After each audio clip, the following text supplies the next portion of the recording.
if it comes up that I would enjoy talking about is the relationship between, so I've worked with hundreds of male clients and heard a continuous story, not continuous, but very common story from men over and over and over, about their confusion and essentially like just feeling and seeing the evidence in front of them that they are so lost when it comes to how to relate to women. And so something that I would enjoy talking about is how the men's spaces that you show up in, that you facilitate, support men learning how to relate to women in a more constructive way. Yeah. And I still would like to see you a little more. Yeah, constructive. A lot of personal healing is what does all that. Yeah, totally. And the brotherhood wounding and the father wounding and the projection of how men relate with women and removing that patriarchy or that idea of big truck, big wheels, big muscles is the sexy thing, but there's cultural things going on there too. Yeah, I hear that. Okay. Yeah, there's definitely more I want to dive into on that. For now, though, we'll start at a place that'll make more logical sense to the listeners. And I'll start by welcoming everyone back or to the Naturally Rosie podcast. So happy to be back and joined by Jeffrey Carver Jr., the Wizard. He grew up as a Midwest kid, playing in the woods and with dirt. Started motorcycle racing from 4 years old, just a baby. And went on to race professional American flat track for 14 years. That is Greek to me. Maybe you can tell me more about it. I've been on a motorcycle twice and did really love it. But yeah, know nothing about professional racing. And then towards the end of your professional racing career, you started traveling internationally to teach people the ways of flow state, commanding attention, and activating the internal warrior in us all. I can imagine, yes, those things would all be very necessary for being a successful professional racer. Yeah.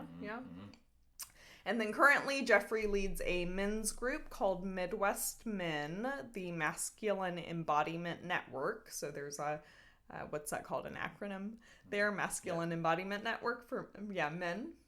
Which is a space of accountability, sovereignty, standards, and the invitation to be your fullest, authentic expression of self.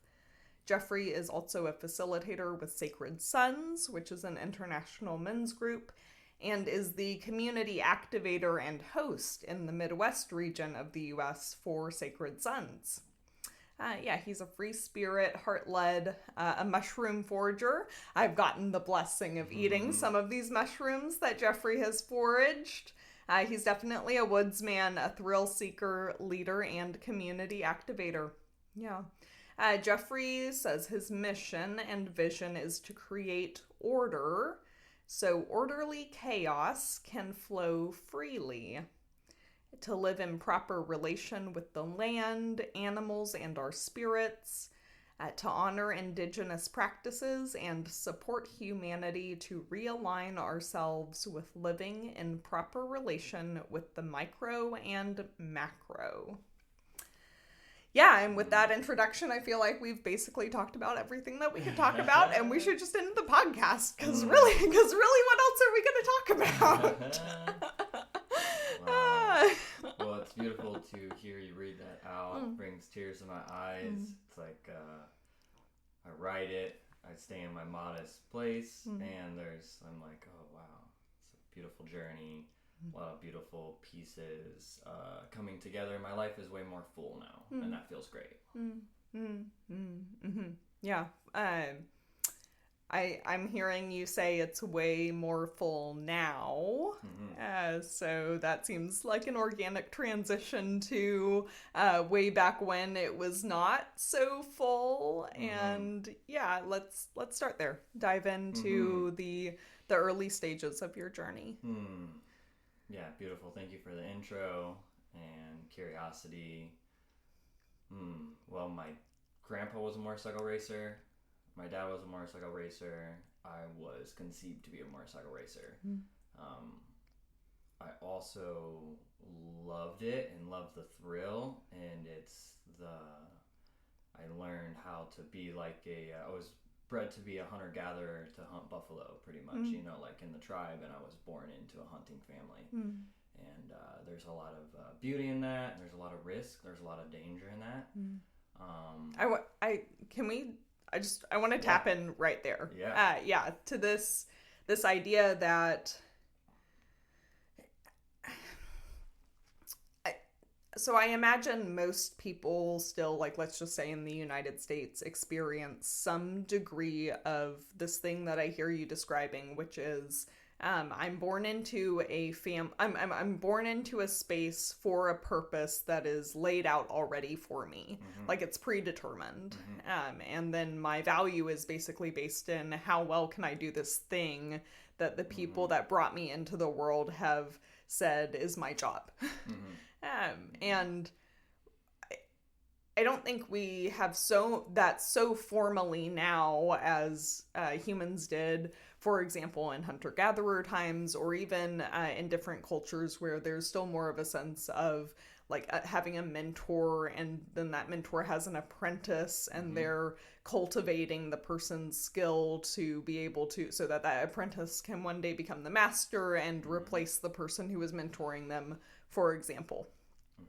And what you're bringing into the conversation is a life that not just with racing, but also with your dad's restaurant. You had a lot of things like laid out for you that was just like, this is who you are. This is who you are. Yeah. And what I'm hearing from you that is especially interesting to me is that you resonated with it to a great degree. Like it was like, yeah, this is who I am. Freedom. Yeah. Okay. Yeah. Thanks for that. That's been the interesting thing for my head and my heart to understand, is that there was so much passion and love in it. And I also want to give pretense that my grandpa never bought my dad a bike. My dad came home whenever he was a teenager, and there was a brand new dirt bike sitting outside, and it was for his mom, my grandma. So my dad never got a bike from my grandpa. And so I feel like my dad wanted to give to me. And so there's also this place of losing the wording on it right now, but like there's been a judgment that he's been living vicariously through me. A judgment from you. Yes, for me. And whether there's perception and realness in that, there's also, it's like the judgment's not really serving me or him. Sure. But there was a lot of, also I feel like my dad wanting to raise his family up and out of poverty. And this drive and dedication that he wanted to direct me to. And I think he saw I was so good at a young age, and there was other people that are like, there's something going on here. You need to keep giving him what he needs. And in that, it was beautiful. And then there was a part of when the society, the culture is supposed to take me, give me a salary, you know, the direction of getting to a level of eliteness that like my dad has done his best to send me on my way. And through my entire career, I never had a salary, raced against a bunch of people with salaries. I was the David and Goliath story. I was always the small man rolling in in a van with no AC, with one motorcycle, racing against mechanics that are getting $60,000 salaries, the riders flying in $100,000 salary, and I'm just doing it for love. So there was a beautiful thing of me pursuing my own passion and dreams, from being in kindergarten, being like, what do you want to be when you grow up? Professional motorcycle racer or professional fisherman? People tell me those aren't options. And so there's a huge part that like, it didn't matter. It's like, okay, I was doing something that maybe my dad or the family and the world wanted me to do because I was so good at it.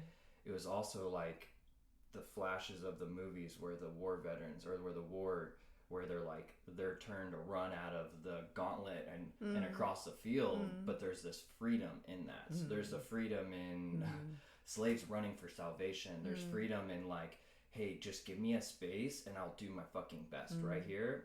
And once I'm in that, there is not many rules. There is, how do we keep each other safe as racers? Not everybody believes in that, but I definitely do. And there's like this space, if it's free and I get to do what the fuck I want, I get to be with the land, I'm with the dirt, so we're racing on flat oval surfaces. So I'm reading the dirt, I'm reading the riders, we're chasing a buffalo, and it's like, who can get to the front of the pack first to be able to do what needs to be done. And to me, there's so much in that I really did love. You were racing on dirt? Always on dirt, yes. Interesting. Yeah, okay. Top speed 140 miles an hour.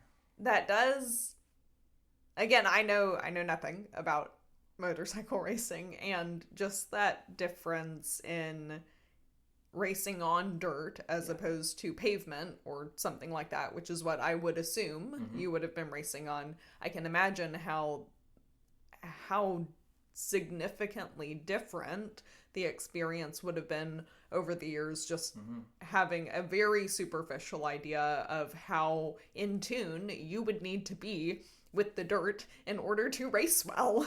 Yeah, and it comes around to the wizard, like the wizard nickname and things, and it's like, for me, I'm so in about the dirt. If you think about being in Florida, what's the dirt like? When you go to North Carolina, you start getting into red dirt. You go to California, you get the black dirt. That's nice, but sometimes it hardens up, so you can feel it. And there's certain tracks that people have been racing on for 60 years, 70 years. So there's an essence. There's been a vortex because we're racing in a circle. There's been a vortex that's been turning there for years and years and years. And then some dirt gets abused through like additives, just like how we're doing in our farming. It adds that put the microbes in it, but then it dries the dirt out afterwards. You lose soil, turns to dirt. Now it's just, and the surfaces change and feel differently. And 3 inches over can be a totally different feel, and you could be going 5 mile an hour faster, just being 6 inches higher or lower.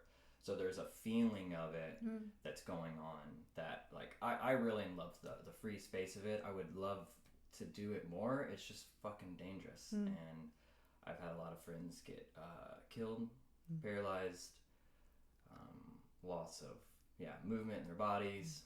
And so there's been a lot of trauma through it all, because like I said, even like in the war, running and it's your turn to run, you don't know if you're gonna die. And sometimes I felt like I was running into a field of guns shooting at me. And me not knowing any different was the part that hurt, that I did it anyways. And I had people in my culture be like, if you don't do it, you're going to lose your ride. Being like, oh, you know what, Jeffrey, you probably need to stick it out, because maybe you'll get a ride next year because you do this. And I did that a lot. Did a lot of things. I cut my hair for a team. Used to have to shave my face. Always, and so the culture part. So that's what started killing me inside too. Was friends dying, and I literally had a time in my career around 2015. I was afraid of dying. I saw friends that I thought were really magnificent people that were getting hurt, and it was just like the good ones die first, and so it was a wild experience through that time. What else? So you started at 4, and then, and you're in your mid 30s now. What else was going on in your life during?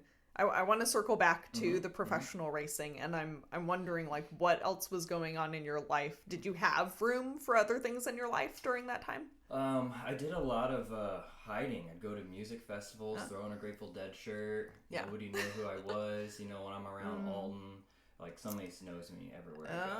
Oh, okay. I can be in airports in the U.S. and I run into people. It's a small community, but it's a big community. And revamp that question? Yeah. What else was going on in your life? During the heat of the professional racing? Well, my parents were going through a divorce. Okay. I think there were 6 years there. How old were you? What would have been 2015 area, really, too, was around that time. a little bit before that. It was a wild ride. Mid-20s, early mid-20s, 20s. yeah, mid-20s. Yeah. It's interesting. My body's just like doesn't want to like tap into it.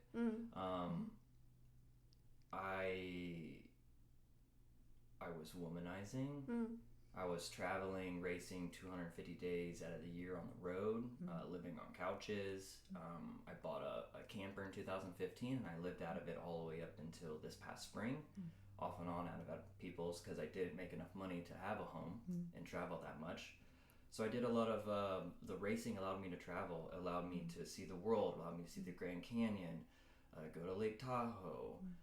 All those things, and that's what helped me stay moving, because I didn't want to be a part of the culture and the structure of having to have a 9 to 5. And so the racing, I'd be traveling and I'd just be adventuring. I'd use that when I go to California and race 2 weekends during the middle of the weeks. I go explore, keep myself fit, and so that's what I was doing a lot of in between. Was just kind of like running like a gypsy all the time, and when I wasn't racing and I wasn't doing the other stuff, I was training, but I also was drinking. I'd get done with big races and do really good, but like energetics weren't fully there, alignment with my body. Start drinking on Sunday, stop on Wednesday, get healed up, do a pedal or two, and take back off and race the next weekend. But it was turned into a pretty vicious cycle. When did you start to see when did you start to feel the toxicity of the culture? Like, what were some early... probably 5-6 years old. Okay. Yeah. Noticed it. In motocross, which is different, it's the jumps where we race on flat oval, or like cars race. Couldn't borrow like a brake lever from somebody. So there was just like so much competition. So much competition. I noticed at a young age, I'd want to go ride with kids, but since I was better, they didn't want to ride with me because their dads wouldn't be happy with them because they're getting beat. And so like I didn't understand it. I just wanted to play. So I noticed it that young. Yeah. Yeah. Okay. And then what? I'd like to know more about that toxicity, like, and how it emerged, and then because I heard you say earlier, and then what I know from your story outside of here is that eventually that toxicity kind of ate up. It became more than it wasn't worth it anymore. Like the toxicity outweighed the benefit. Yeah, beautiful. So I think when I turned expert, when you get into this stage of racing, there's usually team owners or people that own bikes, and you get to ride for them, and the rider's just the jockey a lot of times. He doesn't own anything. And so I would get with the team, and then they would judge me or see me I was judged to be one of the best riders in the world, and that's ever came through the sport. And when I didn't perform, they judged me for it. They used my long hair, they used my chill energy to judge me for it. And I felt like I was always judged outside of this is like wasn't me. Teenage years? This was getting into early 20s. Okay. 18, 19 is when I actually turned expert. So I'm like NFL football at age 19. I'm in the sport, taking it on. How old were the guys you were racing with? Most of there would probably be like 3 other guys my age. Everybody else was up to the ages of like 34. Okay. So the top class is a good 12 years roughly age gap in there. But I rode for these guys, and I called a lot of them East Coast assholes. I had these East Coast older men that, to be honest, felt like they put a bike in my hands, let me go do my thing. They'd be jerking off. And if they got blue balls and their rider didn't win, they're going to get upset with them and they're going to can them. And I had one guy tell me the easiest thing to change on a motorcycle is the number plate. And that's being like, I can take your number off the front of this bike and put somebody else's number on, and you're gone. That's it. And I had a lot of people that I felt like didn't meet me and didn't, like I put in a bunch of effort, thousands of dollars into a program, and then they'd fire me or something would happen, and I'd have to start over again, and I'd be at ground zero. It was almost like going through relationships.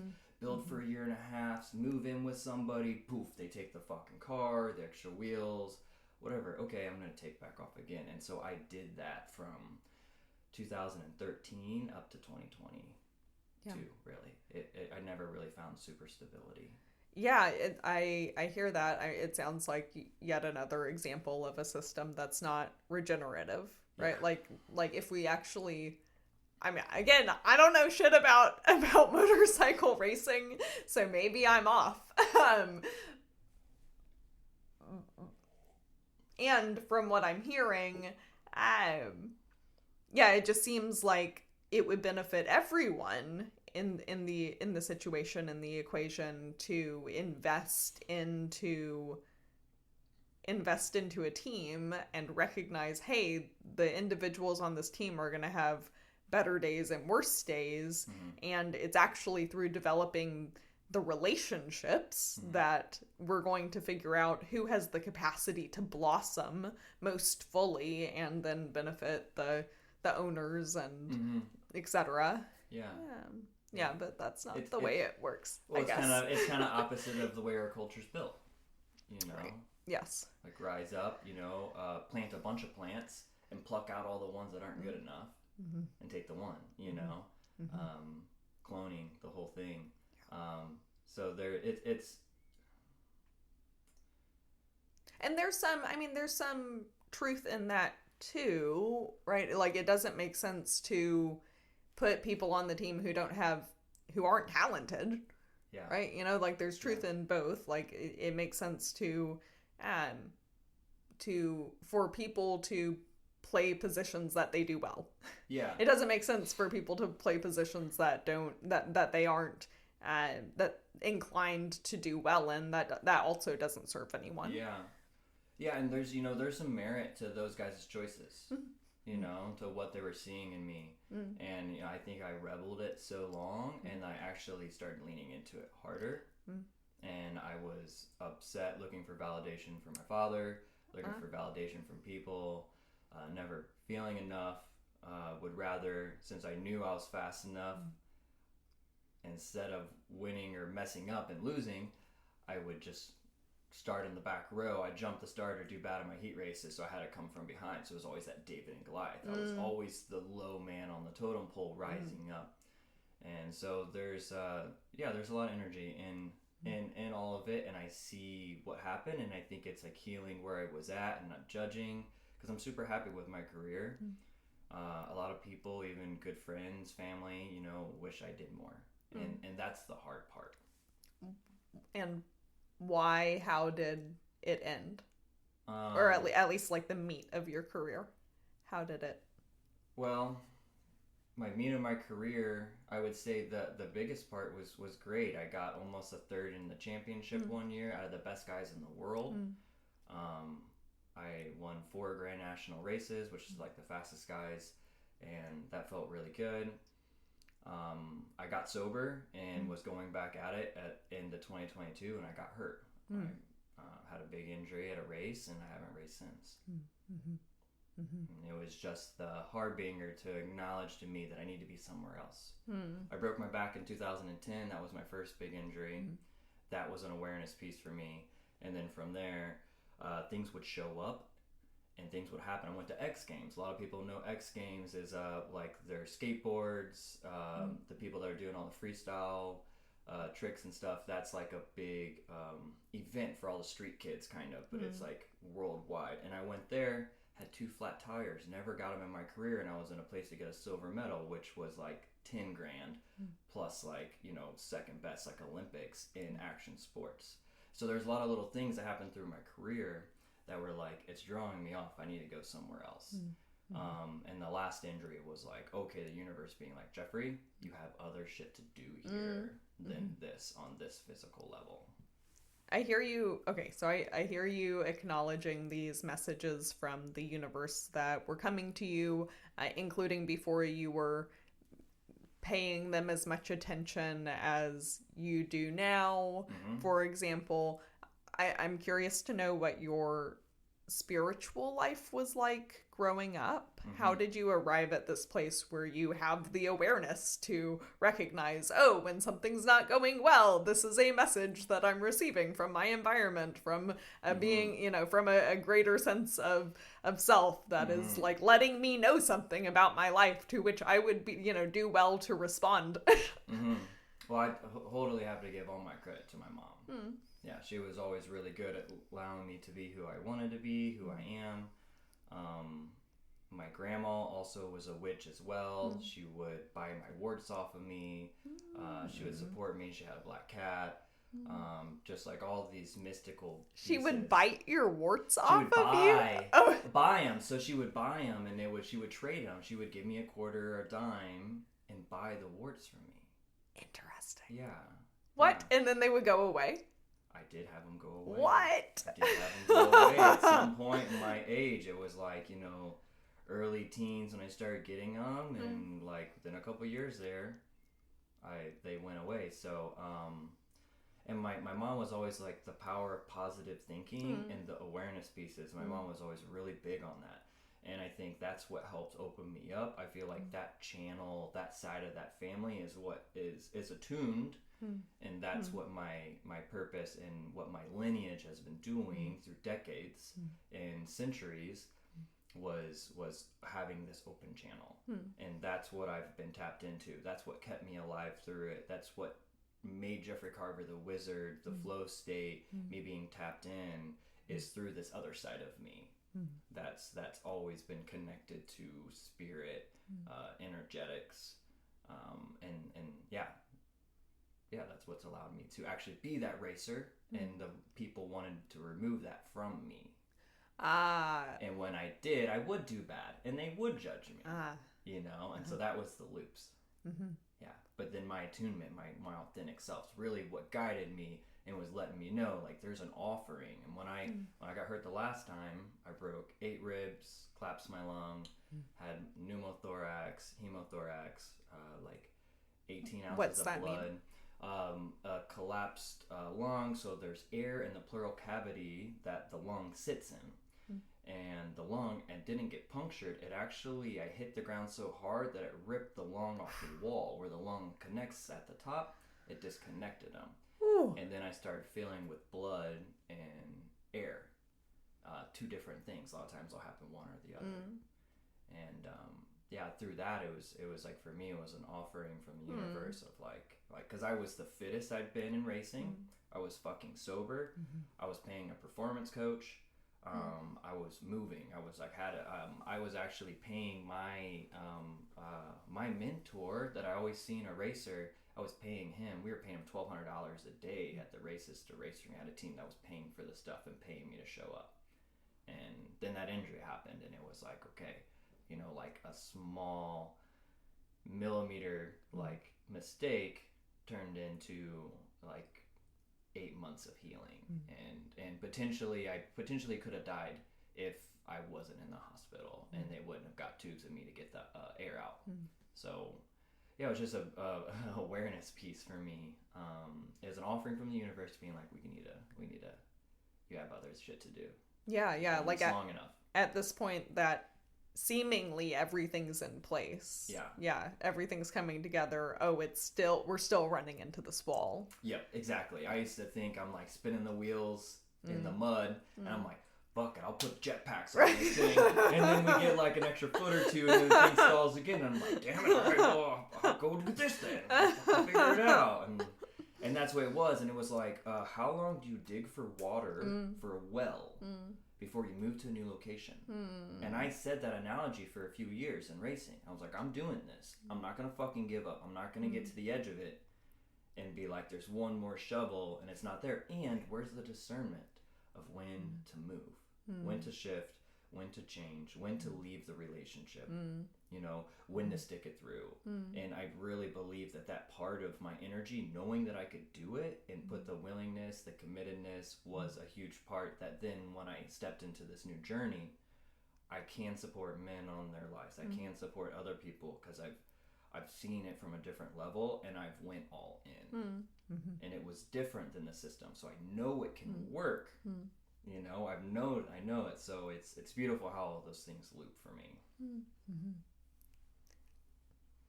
I'm hearing this because I can relate, that as your journey pivoted, you brought all of the gifts, all of the fruits that you had harvested on your racing journey with you. Mm-hmm. And I find that that's not always obvious to people who are newer to big life transitions, is it can be easy to get caught in a loop of, but I already stored up so many resources here. Mm-hmm. I piled up my resources. I know what they are. They're in this specific place. Mm-hmm. What happens if I leave it all there? What happens if I pivot? And there's a learning that takes place for those of us who have given ourselves that freedom and permission to pivot, as we start to realize, oh, actually, the resources are in me. Any resources that I've truly accumulated are inside me and wherever I go because of that. Yeah, but that's not so obvious until it's been experienced by a person. Yeah. Yeah, I agree. I had a couple years there. I was like, what do I do?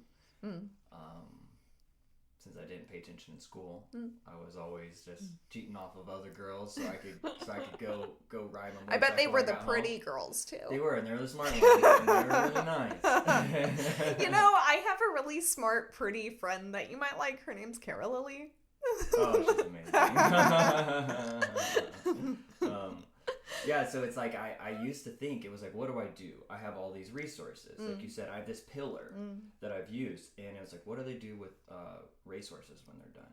Or they break a leg? Right. You know, to shoot them. So it's like, I had those thoughts. I didn't know what to do with it, but I kept moving. I kept moving, and then the life started giving me the offerings to notice where it is and how to place myself. And I think trust and moving along is a part of the cracking of the seed, cracking of the shell, breaking through the topsoil. There's a piece in that like that beautiful piece that I had of learning actually gave me the ability to be the tree. So if there's something that we have learnings in something else, without that, the rest of the journey can't actually take place yet. So that's the biggest thing for me, is that it's all meant to be a part of it, and they're parallels next to each other or inside yourself, like you said, where it's not something you're just disconnecting and you're like letting go of the ship and it just floats out to sea. Sometimes that might actually be supportive, but to me, that knowledge is always in there, and it's a parallel for us. Yeah. Will you dive more into the crucial transition? So especially so I'd love to hear more about a couple of points. You getting sober, and I know that's around the time that you started doing Sacred Sons, and then those couple of years, the 2 years post racing that you're saying you were kind of like sitting and, what do I do now? What is this? I'd love to hear more about that. Yeah, and to really, my intention, what I'm calling for and asking about those periods in particular, is permission giving for anyone who is listening that transitions and gray areas and periods where we're more with the unknown than the known are beautiful, purposeful, fruitful. The dark night of the soul. The dark night of the soul, yes. It's always darkest before the dawn. Yeah, I definitely give precedence to that. I definitely think that's a huge part of it. Man. Yeah, thanks for the invitation on that. Relationships was a big part for me. Relationships and things not working, or a woman romantic specifically is what we're talking about. Yeah. And calling me on my shit, asking me to be a bigger man, or what they're looking for, and the discernment from the universe as the feminine likes to be. And I ran from that and cheated on that person and lost a bunch of parts of myself, and I crawled in. This was spring 2020 21, I crawled in pretty much. I called in the door to Sacred Sons. Drank 9 days straight, going in, and had some pieces inside there that some men, I felt safe enough. I felt vulnerable. I felt like, oh, I don't have to worry about these men in competition. And one of the main guys, Kale, a lot of love and blessings to him. He had shared, he was like, if you could direct and change one little thing about your life right now, and it's like you got a bow and arrow and you're aiming, you don't have to change that far at the beginning to change a big distance at the end. So what's something micro you can do now that changes the macro? And it was like, stop drinking. And then it came in again, stop drinking. And this is something I've been working on for 2 years already. I'd already went through the month off or 2 weeks off and then binge again. And so at the end of that weekend, I went for it. And it was a huge healing journey through that. And it was through that transition and that ownership and like leaving a relationship that was beautiful but also toxic, and noticing what is karmic relationship and what is actually two humans supporting each other on their journey, as much as me in relationship with racing, the micro macro in that relationship, and not being seen, not boundaries not being met, you know, in different ways. And then how do I move forward in that part? And for me, it was like picking up the little stones. It was reading the tarot cards in the morning. It was when I wasn't drinking, it was finding other things to do with my life. And then I found my spark to want to race a little bit more, and I did really well in that, but there's still that relationship wasn't giving back to me. And in my scenario, what really helped me was the universe coming in and throwing me in the fucking dirt. I mean, I really have to give thanks to the universe for that, because without being that close to losing my life, in my journey, my experience, I didn't know how to do the shift. I don't think I have to. I think the universe is there to support us in the direction that we're going, and it's going to keep blinking a light or making a siren louder and louder until we hear it. Doesn't matter what realm or what's going on, it's going to do it. It's going to show up more and more and more. Yeah, that feels good for right now. Yeah. Yes. The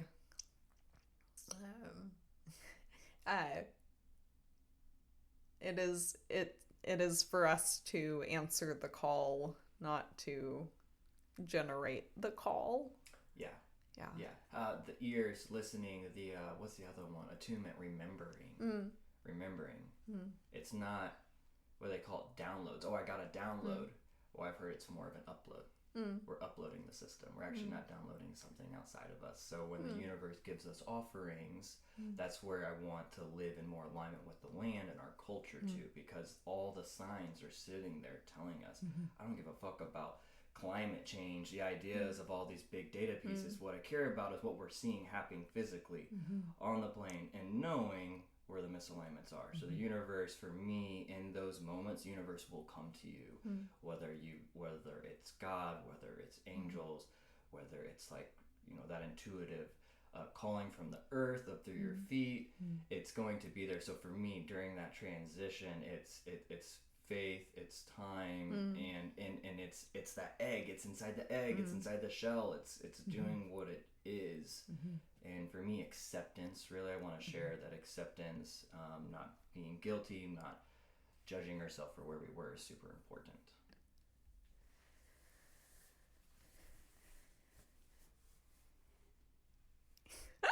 Yeah, I'm a couple different things running around that I'm gonna tie together. So I'm hearing the importance of patience along with that acceptance and non-judgment, time, and yes, as the egg is incubating, or as the rosebud is in it, you know, sitting in its bud, it is not, as much as I would like the flower to bloom, it is not going to help the flower bloom if I pry its petals open. Yes. That's not how that works. Or compare to the flowers next to us. Yes. Or maybe even the same flower on the same plant.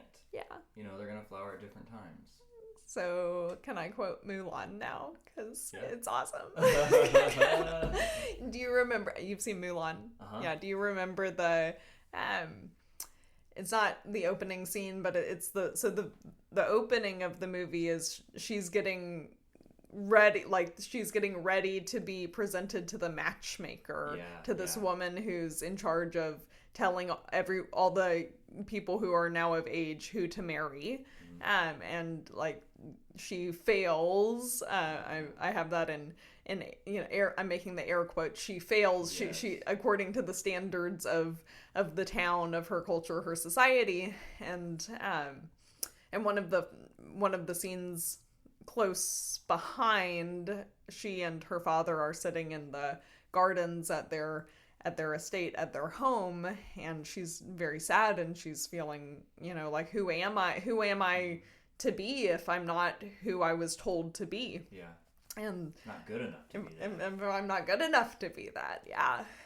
And then there's the beautiful song Reflection, and I think just after she sings that song, maybe it's right before, her father points to the cherry blossom, the last one on the tree that hasn't opened yet. Mm-hmm. And he's first talking about all the cherry blossoms, how beautiful they are this year, and then he's saying, but this one's late. When it blooms, it will be the most beautiful of all. Mm-hmm. To give her a metaphor of, mm-hmm. All in good timing, mm-hmm. all in your own timing. Mm-hmm. Yeah. And beautiful. I mean that idea of like the rat race, right? We don't talk about like the rat playground or the rat table. We talk about the rat like sitting around the rat table eating food. No, the metaphor is the rat race. There's this huge pressure in I don't even know if you're not first, you're last. Yeah, and I'm not even sure what I'm not even sure what cultural umbrella to put that sense under at this point. I imagine there's like ways that it manifests cross-culturally. Mm-hmm. This idea that and I mean what culture is basically is we have an assigned we not assigned, but we have decided as a collective that this is the way we're going to be. And inevitably, in every culture, then, there are going to be people who are born who are like, hey, but actually, like, what about this? And I don't resonate with how you all have been doing it, and I'd like to do it this way, and that's what promotes cultural evolution. And something that we're dealing with intimately in, for example, modern culture in the United States is this sense of many people who are getting, I think especially in 20s, 30s, 40s, who are like, hey, I don't want to do that 9-to-5 thing. I am capable of imagining that there is a more efficient and more fulfilling way to live. Mm-hmm. And what does that look like? Mm-hmm. And that doesn't mean that it's better or worse than a 9-to-5. It's simply, hey, I'm open enough to entertain that possibility. Yeah. But what that requires for people who want to sit with what could that be is taking themselves out of the rat race and a lot of slowing down. Mm-hmm. And in a very hyper-novel society where especially anyone who's had a smartphone since they were a teenager or younger, that practice of slowing down, getting in touch with nature, being present with nature, which has its fastness in ways and certainly overall is operating at a much slower speed than most humans are in tune with, at least humans in first world countries. There's a requirement to being to learning how to be in that flow state of slowing down, which is no small feat. Mm-hmm. Yeah. Mm-hmm. Beautiful. I love that. What I'm hearing, the 9-to-5 can be all right. It's are we living in duality mindset, duality consciousness, or unity consciousness? Mm-hmm. The difference between, are we living in fear? Mm-hmm. Are we competing for that last piece of bread? Mm-hmm. Are we competing to be the best so that our resources are high enough so if we lose them, it's okay? Like there's the old fight or flight, the old survival that I think the old narrative, even now, the last 100 years, we have so many more resources now than we ever did for humankind, at least that we know of. And there's a piece of that, I think our systems are still running off that fear state. Let's compete, let's do this. And then it's like the 9 to 5, if that works for you, that works for you. But if you're doing it out of fear or because there's something telling you that's the way it is, that's the issue. And so for me, it's like, how do we transition from being duality consciousness into unity? So instead of living from fear and fear controlling our directions and what we're choosing to do, and using love. And that can be a challenge for people sometimes to take in. And I know for myself, even, I was like, wow, fear is really controlling me. Well, in the rat race, there's a lot of fear. I gotta get that cheese. I gotta get that cheese. You know, I gotta be better than this one. I gotta look better than that person. And it's like it shows up in what I call toxic patriarchy. The way that the men are supposed to look, the way they're supposed to hold their stuff. You gotta be big. You gotta drive around an $80,000 truck nowadays. And it's like, I drive a $4,200 little Toyota, you know, but it's the idea for more that the culture also is using that as to create currency and to have the culture move. And I think we are at a different paradigm shift of being in awareness with the land and ourselves, so we don't have to live in fear anymore. We're not in that state of survival. I talk with my partner about this, and I talk with myself about this. I'm not living in poverty consciousness. Like, I'm not in that. The world is so lush. Even the people on the streets that are asking for money and food, they're getting sandwiches given them to them. People buying them shooters, and like we're at such a space. And I think it's because there is so much going on in this culture that it also produces this idea of lack. So does hurt come from like an over amount of offerings, or is it because you never got enough? You know, like I was the balance where I did get a lot of things. Like my parents worked hard. They weren't rich, but I got a lot of things. And in certain ways, Jeffrey Carver being this elite racer, let's just give him, you don't have to show up to family events. You don't have to do this. You don't have to do his homework.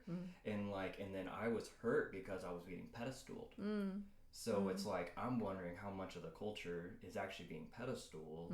And then at the same time, everybody's working their asses off to keep this pedestaled energy. And why are we doing this? And it's like this fear or unity consciousness and the awareness to slow down with the land. How do we get space by taking walks, nurturing our bodies? Regenerative. Yes. Yeah. Regenerative. We're so waving. What I hear you bringing up is something that I love speaking about, and I do. I love hammering it into conscious awareness because it's so juicy and pivotal to me. This recognition that we can take the same action with different motivation and intention and get an entirely different result. Like there's, I honestly, I'm at a point where I don't even think there's so much that needs to change in action as needs to, that would need to in order to shift more into a unity consciousness place of love, as simply shifting people's mindsets, hearts, and intentions. And would that ripple effect change actions? 100%. It would certainly change the results of actions. I find, though, that there's this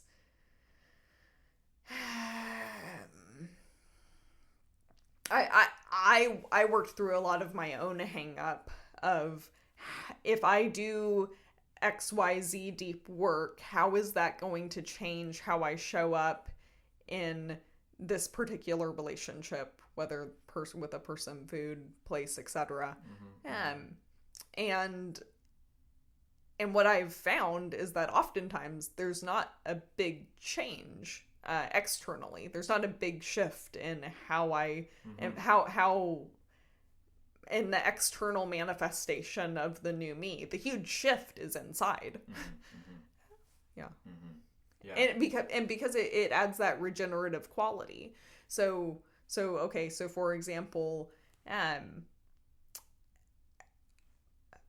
I would say that competition has a very valid, useful, supportive place in society, in culture, when, like anything else, coming from that place of intentionality and love. It's a totally different experience of competition than is competition when coming from a place of fear or scarcity. And I find that I'm able to bridge, or to bridge a lot more gaps, to build bridges and illuminate new ways of thinking when in conversation with people who think very differently from me, if I hold that, whatever the thing is, competition, patriarchal values, etc., as, yes, this is useful. I'm not saying that this isn't useful. The question is, how are we employing it? What are our intentions, motivations? Because that also tends to take down the other person's defenses. They're not feeling attacked anymore. Yeah. And it probes them to look deeper into, oh, well, I never thought about that. What are my intentions here? I just was doing it because that's what I was supposed to do. And along those same veins, so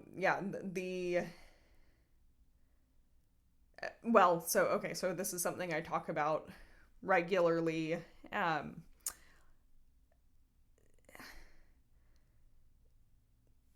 So to my perspective, everyone, the vast majority of people, and I'm not going to go into the nuances of who I would not include in this group, but the vast majority of humans have the capacity to access both masculinity and femininity within themselves. Okay, so on my journey, I'll speak for myself. On my journey, I've done a lot of many hours, days, weeks of deep work getting to know both my masculine and my feminine poles. Okay, and now I'm consciously choosing to embody as a what I think of as like a feminine dominant being per se. So like my femininity, I tend to wear that on the outside. I have a very strong masculine center that will come out as people get to know me better. And that is a very different person than I was when I was showing up as more feminine dominant, but in an unconscious way. And actually what tended to happen in that space was that my masculinity would tend to take over. But nothing really changed, though, other than my awareness, right? So this is just what I'm trying to illustrate along those same lines is I'm not a inside, I'm not a dramatically different person. I just know my landscape better. That's why I love that word esoteric. It means inner, like, landscape or terrain, right? Like, the whole, like, the journey, the process of getting to know ourselves is just, like, there's already a map there, or there's already a land there, there's already an expanse of territory there. We just don't necessarily know it yet. Learning to explore it some more. Yeah. And then that experience, that conscious experience, makes all the difference in how we show up in the world.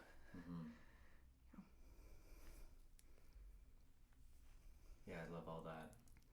And my brain's turning on a couple different pieces. And I think at the very beginning you had shared something about it's not as much as what it is about the patriarchy or the people outside of ourselves as how do we relate with them. And I know for myself, I've used judgments to like steer myself in the right direction. And I'm learning more acceptance. And when I work on my own projections, that heals that internal landscape. I have more awareness. Now I see where that fits. And if I have no judgments towards them, then when I show up my authentic self, I'm just going to be the mirror that reflects back to them whatever they need to see without me being like, hey, bro, nice vipers. And nothing against anybody's vipers. It's just like the idea of the stereotype that I'm playing with right now. So if it brings a rise in you, then be curious with that. I wear vipers sometimes too. I just want to say for the record that I love big trucks. Yeah. So yeah, it's I loved what you said, because to me it's like a lot of it is how do we do our internal work, and what I think we're speaking on here and what I'm picking up on is that the culture does not support that. Yes. The rat race does not support that. Yes. So how do we as tribes, how do we as the human consciousness bring that back in? So I can say my vision that I would love to see is like we have yoga studios all over St. Louis now. It's wonderful. I'd love to see men's groups and places for men to drop in, because the only places men, if you look at it culturally, are allowed to drop in is sitting around a bar, which is usually facing away from each other, facing in a direction, or sports, which sports are good, but it's all competition. You know, you have, there's like little study groups and things, but mostly for men, it's sports in the bar. And that's not the cultural safe place for us to connect. Yeah, I imagine, I'd love to hear your reflections on this. I'm imagining that in a bar, that bars and sports generally are more supportive for men's masculine energy than for their feminine energy. And the latter, I'm guessing, is more of what's missing its conscious development. Well, I call that toxic patriarchy. Okay. I call the bar that. I call the sports that. I mean, it's fun. It's good and all, but how can men meet their self and their masculine more authentically? It's not just hanging out, talking shit. It's not just swinging a ball or being muscular that way. What are other ways that we can attune ourselves as men to what men do? Men, whatever you want to do the judgment of, like, if men open the door or not, there's also things that the man can support and be in our culture that to me is more masculine than our perception or vision on what masculine is. Yeah. And there's like a really interesting piece where the feminine, what they're calling us forth, and potentially what they're calling us forth to rise into as men, but also maybe where are we being held back from the women being hurt back whenever they didn't have rights to vote and things. So there's like some really interesting back and forth shifts there. And for me, it is a masculine part, but there's so much more deeper. The masculine is soft. Sure. The masculine is vulnerable, and I could never be that in a bar. I could never be that in a gym. I could never be that at the racetrack. It would be very used very quickly to get turned against me. And that's why I feel like most men don't feel safe to express, because we've learned it's like, don't drop the soap in the bathroom. Somebody might come up behind you. There's like, I'm in my 30s and there's guys that are like man code when I'm getting undressed at the racetrack. And I'm like, what are you talking about? Where's man code that I am getting undressed like a normal human being and putting my shorts on to go ride bikes? Like, so again, what is that masculine to be at a bar? Is that masculine to do sports? Like it's challenging the narratives that I like to do right now. Yeah. And to really feel in what authentically is my masculine and what I'm authentically seeing a lot of other men. And I've seen them being able to turn their warrior on and they love it, but that masculine is also the lover, is also the magician, and is also the king.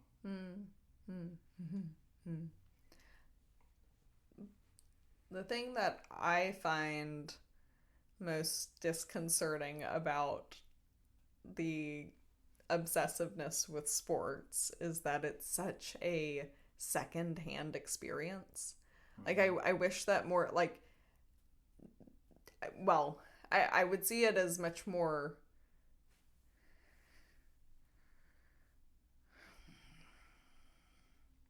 I would understand I could understand a deeper value in more people playing sports, and I can appreciate the camaraderie that watching sports brings. So my boyfriend said recently that he had read, and I think he said that it was in, have you heard of the book? It's by a guy, David DeVita, but the name of the book is The Way of the Superior Man. Yeah, I have that one. I actually just gave it to a guy that I've been coaching a little bit. Have you read it? Mm-hmm. Yeah. Okay. So I think it was that Brandon was saying that there's a point in the book where he relates alcohol to a way that helps men get in touch with their feminine side. And Brandon was saying that he could relate to that it helps him get in touch with his expressiveness and his emotions more. And I thought that was interesting to me as something that would have been in that book, maybe. Yeah, I wonder, it's like I think if we don't feel safe, our high risk manager is going to be online.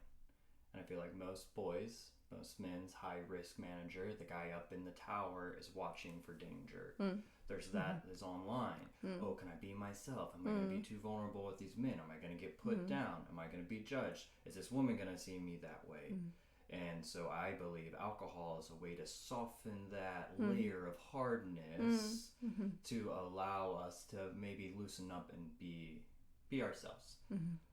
For me, it takes also sovereignty to accept ourselves for who we are. And for me, when I was drinking, if I needed to drink around people, they probably weren't the people for me in my energetics. And so that's what I learned. And so this is my experience with the bars and things.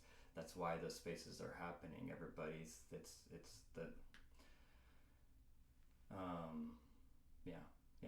there's a piece there that I want people to feel safe and to be themselves. And if there's not an alignment with the people around and there's the urge to drink, then there's not really that there.